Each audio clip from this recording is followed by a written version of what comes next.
Now I would kindly like to invite Mr. Amarjeet as Bhamra. Bhamra is a leading advocate for India's traditional sciences, initiator of the All-Party Parliamentary Group on Indian Traditional Sciences, and leader of a European petition to secure citizens' access to traditional medicines.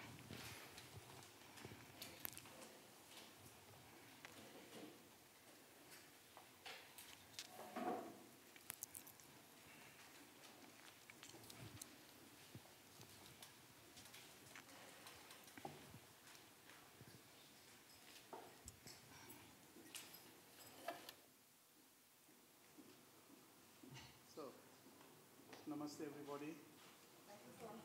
Do I need to hold this? Yeah. So I'm delighted to be here. Thomas is my very, very valuable friend who has been supporting the work that we are doing in the British Parliament and also in some meetings that I've had the privilege to organize in the European Union Parliament. So never have I actually been asked to speak about my spirituality and and relating that to sort of my family. So this is like the first time, so I'll try and give it the best shot I can.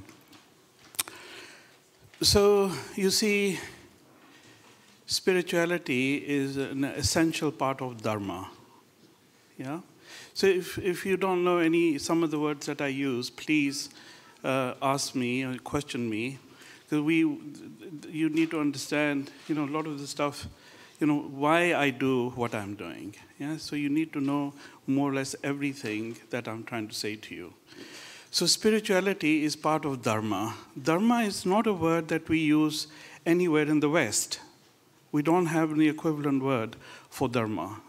So the nearest word we have for Dharma in Czech Republic and all the Western countries is probably religion, which is miles away. So I want to relate Dharma from my family, from both of my grandmothers, from my father's side and from my mother's side. Yeah, and so Dharma actually means when you don't perform any karma. When there is no karma, you are automatically practicing Dharma. Okay? And so spirituality is something related to, in the Indian and the Eastern thinking, is something that we do on a daily basis. So we say the word that we use, some of you who will know is Ritucharya. Yes, some of you know that. So that basically is following a certain pattern in a daytime and during the nighttime, what time you wake up, what time you go to sleep, and what you do in between. So these are very much regimented ways of how we have our elders have established these ethics for betterment of humanity.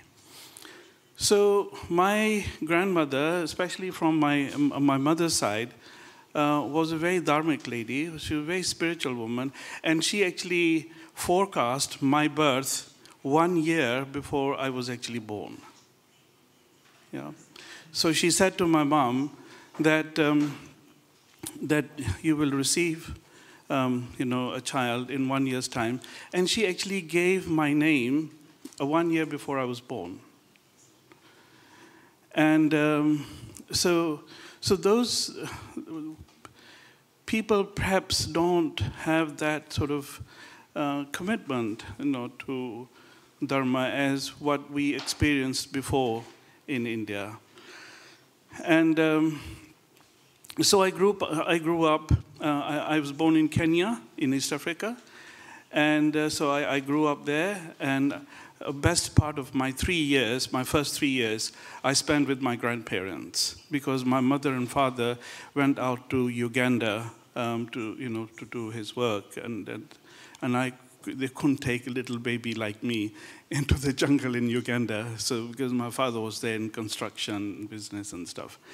So for the first 3 years of my life, I spent with my grandmother and my grandfather in a very small place near Nairobi called Nakuru, which is in Kenya. And so I would be in her lap, while she was doing meditation and all those wonderful things. And I remember, so maybe I was 3.5, but I still remember one evening. So she's sitting, in the house with my grandfather and my uncle, and she's actually saying that at 12 minutes past 2 o'clock tomorrow morning, I will be no more. So I don't want you to cry. I will wake up at certain time. I will have my ishnan. Ishnan is our word for complete body shower. I will have my shower, and I will recite, my. We don't actually use the word meditation in India. Meditation is an English word, yeah. So we refer to that as dhyanam. So I will go into my practice, my sadhana, and then I will take out my white clothes, and I will wear them, and then I will go. And then she said that to my uncle, will you please inform Amarjeet's mom, who was in Uganda? And those times there was no fax, no telex, no telephones, and so you have to send a telegram. And telegram, even in those days, took half a day to get there.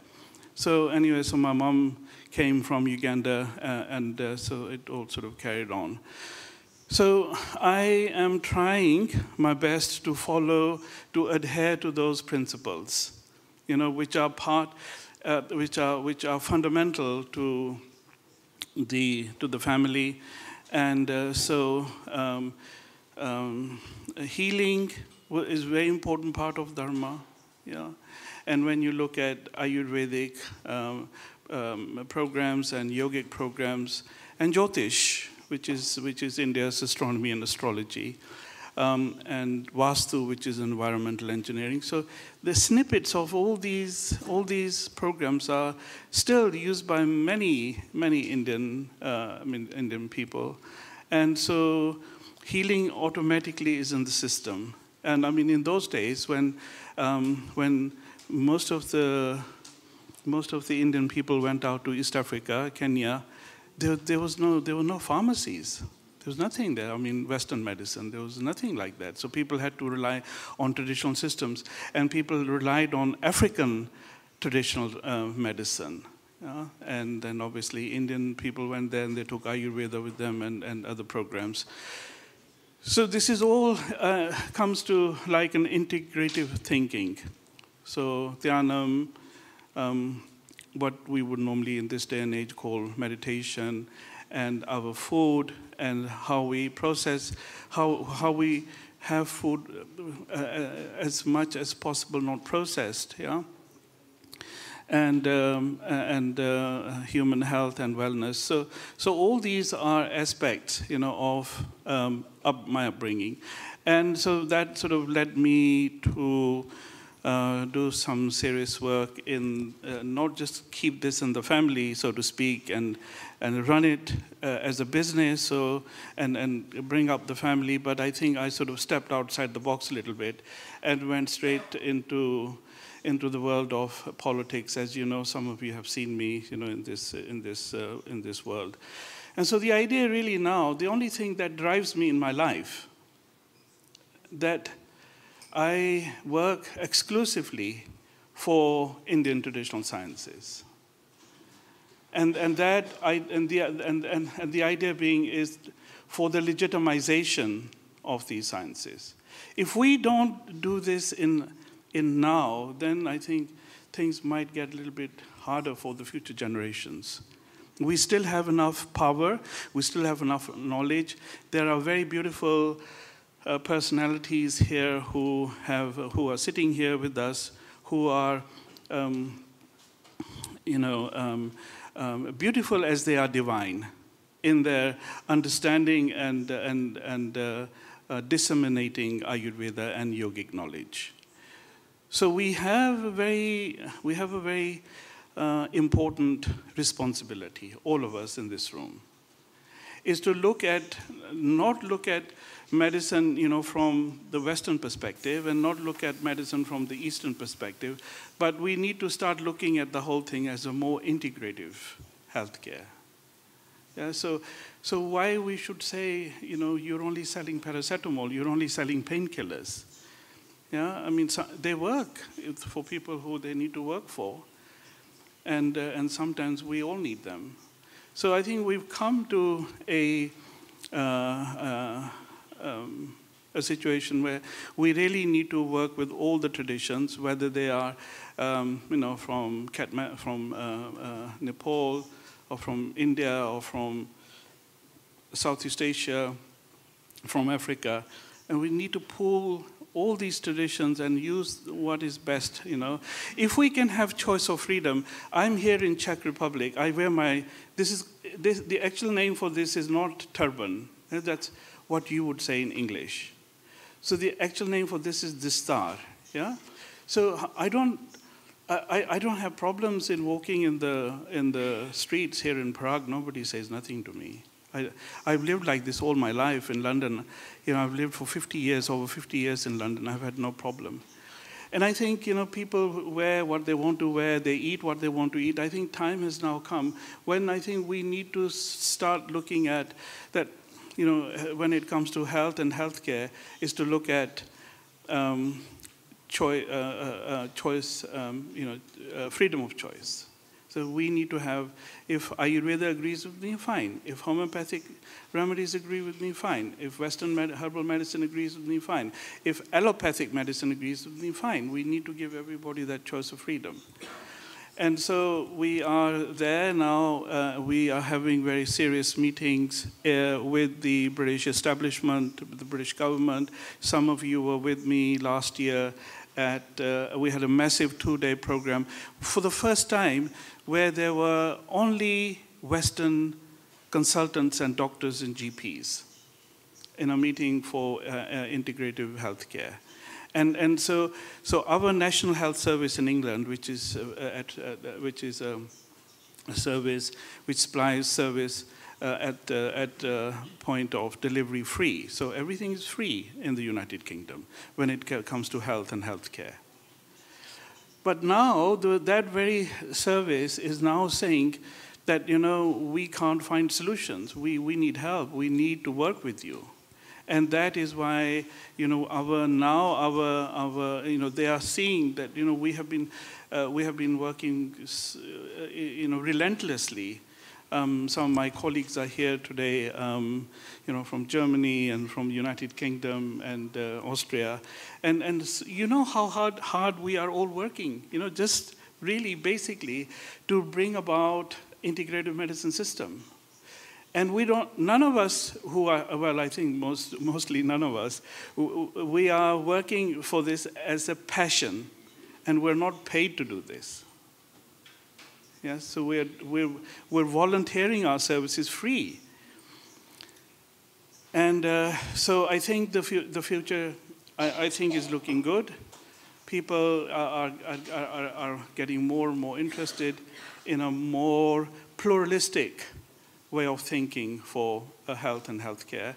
And I think, this is a wonderful opportunity. Thomas, thank you so much for bringing so many enlightened people here. Everybody is so enlightened to be here and to make a wonderful success. And this should then obviously, come in the papers and the press, and also for successive generations, that people will feel one day that you did this remarkable work here, and we are very happy to support you in everything that you do. Thank you so much, Thomas.